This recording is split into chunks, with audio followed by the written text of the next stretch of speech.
ნეტავ შენი სახე დამანახა მაშინ როდესაც პირველად ამიყანე ხელში და ბედნიერმა ჩამიკარი გულში ნეტავ შენი სახე დამანახა მაშინ როდესაც პირველად დაგიძახე დედა და შეც სიხარულით მიპასუხე ამ ძახილზე ნეტავ შენი სახე დამანახა მაშინ როდესაც ფეხი ავიდგე ალბათ თითქოს მაშინ სიარულს შენც ჩემთან ერთად სწავლობდი შეიძლება ვერჯერ მithქვამს რა არის დედის სიყვარული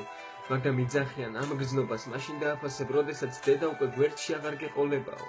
იცი არ მინდა ამ გზნობის დაფასება რადგან მინდა რომ სულ ჩემს გვერდით იყო არ მინდა რომ თუნდაც ერთი წამით დამტოვო არა მინდა ამაზე ფიქრიც კი რადგან უკვე ცრემლით გამევსო ორივე თვალი დედიკო იცი როგორ მიყვარ ხარ ისე ძლიერი რომ ხედავ სიტყვებით ვერ გიხსნი დედი იცი როგორ მინდა გულში ჩაგიკრა და არასდროს გაგიშვა თუნდაც ასე გავიდეს წუთი საათი წელი საუკუნე მიყვარ ხარ დედიკო ძალიან